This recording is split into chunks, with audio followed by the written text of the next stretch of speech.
پیسہ لگاتے ہوئے افسوس نہیں ہوتا، اور گٹکے کے چاکوں پر پیسہ لگاتے ہوئے افسوس نہیں ہوتا، اور سنیما دیکھ کر 150 روپے 300 روپے 400 روپے کا ٹکٹ خریدتے ہوئے ہمارے بدن پر جو ہے افسوس کی نہیں تاری ہوتی۔ خدا کے گھر کے لیے 10 روپے دیتے ہوئے دیتا، اللہ کے گھر کو دینا ہے۔ اور جمعہ کا اچھا بہانہ، جمعہ کو خاص کپڑے پہن کو آتا ہے، کپڑے میں پیسے نہیں، چل جلدی پتلی رزق کی، خدا کے گھر کو دیتے ہوئے ہاتھ پیچھے کھینچ جاتے ہیں۔ لیکن آج بازاروں میں 100 روپے 150 روپے، اور نیا ماڈرن زمانہ آ گیا، جیسا آدمی میرا سگریٹ کا دینا،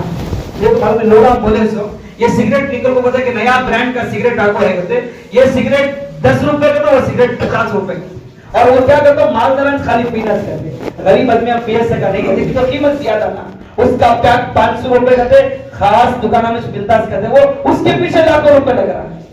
اس کے پیچھے اربوں خربوں روپے لگ رہا ہے۔ لیکن خدا کے گھر کو دیتے ہوئے، مدارس کو دیتے ہوئے، مساجد کو دیتے ہوئے، اللہ کے نام پہ دیتے ہوئے ہمارے ہاتھ پیچھے ہٹ جاتے ہیں۔ یاد رکھو اور اپنے دلوں میں بسا لو، جو پیسہ خدا کے گھر پر لگے گا، جو پیسہ دین کے کام پر لگے گا، دین کی اشاعت پہ لگے گا، کل قیامت کے دن اللہ اسے دگنا کر کے آپ کو پیش کریں گے، اور آپ اس وقت سست رہ جائیں گے۔ کاش سارا کا سارا پیسہ خدا کے گھر پہ لگایا ہوتا، کتنا بہتر ہو۔ تو محترم سامعین، بتانے کا مقصد یہ ہے کہ اللہ نے ہمیں دنیا میں جو پیدا کیا، پیدا کرنے کے ساتھ اللہ نے قرآن میں کہا وَلَقَدْ كَرَّمْنَا بَنِي آدم، اللہ نے حضرت آدم کو عزت کا تاج پہنایا ہے، عظمت کا تاج پہنایا ہے، عزت و سربلندی دی ہے۔ کب یہ ساری چیزیں ملے گی؟ جب ہم دیندار ہوں گے۔ اسی لیے میں نے آپ سے درمیانی بیان میں کہا تھا، ٹیپو سلطان شہید رحمت اللہ علیہ کو ٹیپو سلطان بنانے والی اور ان کی ماں تھی، شیخ عبد القادر جیلانی رحمت اللہ علیہ کو اس سطح کا ولی بنانے والی ان کی ماں تھی، خواجہ معین الدین چشتی اجمیر رحمت اللہ علیہ کو اس سطح کا ولی بنانے والی اور ان کی ماں تھی، اور صابر کلیم رحمت اللہ علیہ کو اس طرح کا ولی بنانے والی اور ان کی ماں تھی، بایزید بستامی رحمت اللہ علیہ کو اس طرح کا ولی بنانے والی اور ان کی ماں تھی، صلاح الدین ایوبی کو صلاح الدین ایوبی بنانے والی اور ان کی ماں تھی، اور محمد بن قاسم کو محمد بن قاسم بنانے والی اور ان کی ماں تھی، حضرت عمر رضی اللہ عنہ کو اس سطح کا صحابی بنانے والی اور ان کی بہن تھی۔ اسی طرح اگر ہمارے گھروں میں دین باقی ہونا ہے، ہمارے گھروں میں دین کی بنیادیں مضبوط ہونا ہے، میری بات کو آپ یاد رکھ لیں اور اپنے دلوں کے اندر بسا لیں۔ اللہ کے نبی کے ممبر پر بیٹھ کر نبی کا واسطہ دے کر آپ کو کہہ رہا ہوں، نبی نے آج سے 1400 سال پہلے جو حدیث نبی نے کہی تھی، یصبح الرجل مؤمنا ویمسی کافرا، صبح میں ایمان والا رہے گا، شام کو ہوتے ہوتے کافر ہو جائے گا، اور اللہ کے نبی نے جو کہا تھا یمسی مؤمنا، شام میں ایمان والا رہے گا، صبح ہوتے ہوتے کافر ہو جائے گا۔ وہ وقت، وہ فتنے، وہ حالات آج ہمارے گھروں کے اندر اور آج ہمارے محلوں کے اندر، آج ہمارے خاندانوں کے اندر داخل ہو چکے ہیں۔ اگر ہم نے صحیح تربیت نہیں کی، اگر ہم نے صحیح دیکھ بھال نہیں کی، اگر ہم نے صحیح طریقے سے ان فتنوں کا مقابلہ نہیں کیا، ان فتنوں کا مقابلہ کرنے کے لیے، ان فتنوں کو جاننے پہچاننے کے لیے ہمارے گھروں کی مستورت میں اور ہمارے گھروں کی عورتوں میں دینداری کا ہونا اور ہمارے گھروں کی عورتوں میں دین کا ہونا ضروری ہے۔ اللہ کے نبی کی وہ حدیث ثابت آئے گی، صبح میں ایمان والا رہے گا، شام ہوتے ہوتے کافر ہو جائے گا۔ بڑے بڑے اسکولوں میں پڑھاتے ہوئے یہ فکر ضرور بھی ضرور اس غلط فہمی میں نہ رہے کہ میرا بیٹا پرانی بڑی اسکول میں پڑھ رہا ہے، بڑا ہو کے میری خدمت کرے گا، بڑا ہو کے مجھے اپنا باپ تسلیم کرے گا۔ آج جائیے، اسی شہر بنگلور گواہ ہے، کتنے اولڈ ایج ہوم ایسے ہیں جن کی ماں نے، جن کے باپوں نے لاکھوں کروڑ روپے، اربوں خربوں روپے خرچ کر کر بچوں کو بڑے بڑے اسکولوں میں پڑھایا تھا، اپنے جسم کا پسینہ بڑھا کر بڑے بڑا ایجوکیشن دیا تھا، لیکن ان کی کمی یہ تھی کہ اچھا دنیا دار تو بنایا لیکن اچھا دیندار نہیں بنایا۔ آج اس کی جو غلطی کی سزا ہے، وہ بڑے بڑے مالداروں کے ماں باپ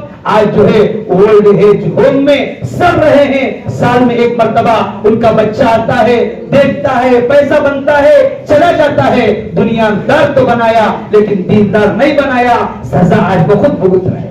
تو اسی لیے فتنے بول کر نہیں آئیں گے کہ کیسے آئیں گے، کس طرح آئیں گے، کس انداز میں آئیں گے۔ تو اسی لیے گھروں میں دین کا ماحول پیدا کرے، گھروں کی بچوں کی پرورش کرے۔ آپ کی بچی کون سی اسکول جا رہی ہے، کس دوست سے اس کا تعلق ہے، اس دوست کا تعلق کس سے ہے، یہ ساری چیزوں کا آج آپ مطالعہ کریں۔ میں نے 2-3 ہفتے پہلے بھی آپ سے کہا تھا کہ امت میں نئے نئے فتنے پیدا ہو رہے ہیں۔ شکیل بن حنیف کا فتنہ آ رہا ہے، قادیانیت کا فتنہ آ رہا ہے، اور جو ہے دوسرے بڑے بڑے فتنے آ رہے ہیں۔ بڑے بڑے جبے پہنے ہوئے ہیں، چہروں پر بڑی بڑی داڑیاں ہیں اور سروں پر بڑی بڑی پگڑیاں ہیں، لیکن نعوذ باللہ زبان سے یہ جملہ نکل رہا ہے کہ اللہ کے نبی آخری نبی تھے۔ یہ دنیا کے حالات ہیں، خبر کرنا ہماری ذمہ داری ہے۔ ہم نے آپ کو آگاہ کیا ہے، بڑے بڑے جبے ہیں، بڑی بڑی داڑیاں ہیں، بڑی بڑی پگڑیاں ہیں، دکھنے میں اللہ والے نکلتے ہیں، لیکن زبان سے جو جملہ نکل رہا ہے وہ نعوذ باللہ اسلام سے خارج ہونے کا جملہ نکل رہا ہے۔ اللہ کے نبی نے ہمیں اپنا امتی تسلیم کیا ہے، اور نبی یا ربی امتی یا ربی امتی کہتے ہوئے دنیا کو چھوڑ کر گئے۔ ہم میں ضروری ہے کہ ہم تحفظ ختم نبوت کی حفاظت کرنا اور اللہ کے نبی کے ناموں سے رسالت کی حفاظت کرنا اور اپنے گھروں میں دینداری پیدا کرنا بہت ضروری ہے۔ گزشتہ ہفتے بھی میں نے آخری بیان میں کہا تھا کہ ماشاءاللہ مسجد کے ذمہ داروں نے اور اسکول کے ذمہ داروں نے مل کر عورتوں نے دینداری کے لیے اور عورتوں میں دین اجاگر کرنے کے لیے دن بھر وارم بھر جو ہے مستورات گھروں میں بچوں کی خدمت، کھانا پکانا اور دوسری مصروفیات میں مصروف رہتی ہے۔ اسی لیے مسجد کے ذمہ داروں نے، اسکول کے ذمہ داروں نے مل کر ہفتے میں ایک مرتبہ اتوار کے دن صبح 11 بجے سے 2 بجے تک جو ہے 1 بجے تک جو ہے آگاہی اسکول جو آپ کے مسجد کے بغل میں ہے اس اسکول میں مستورات کے لیے تربیتی کورس کا انتظام کیا۔ ماشاءاللہ گزشتہ ہفتے آپ نے ہماری آواز پر لبیک کہا، تو ان تمام ساتھیوں کا دل کی گہرائیوں سے شکریہ ادا کرتا ہوں جنہوں نے ہماری دعوت پر لبیک کہتے ہوئے اپنی مستورات کو اپنی ماں بہنوں کو بھیجا تھا۔ اللہ ان تمام کو جزائے خیر دے۔ اس کو باقی رکھنا اور اس کی حفاظت کرنا یہ آپ کے ذمہ ضروری ہے۔ آپ وہاں بھیجیں، عورتیں بچے تربیت یافتہ ہوں گی اور اس کا صلہ آپ ہی کو ملے گا۔ اگر میرے کہنے سے آپ نے وہاں پر بھیج دیا اور آپ کی مستورات میں، بیویوں میں، بچوں میں دین کی بیداری آ گئی تو ماشاءاللہ دنیا ہی میں آپ جنت کا مزہ چکھ لیں گے۔ اس چیز کو باقی رکھنا آپ کے ذمہ ضروری ہے۔ آپ بھی بھیجیں اور اپنے دوست احباب کو بھی کہہ کر جو ہے اس چیز کو بقا رکھنے کی آپ کوشش کریں۔ دعا فرمائے اللہ تبارک و تعالی کہنے سننے سے زیادہ عمل کرنے کی توفیق عطا فرمائے۔ آمین۔ وآخر دعوانا ان الحمد للہ رب العالمین۔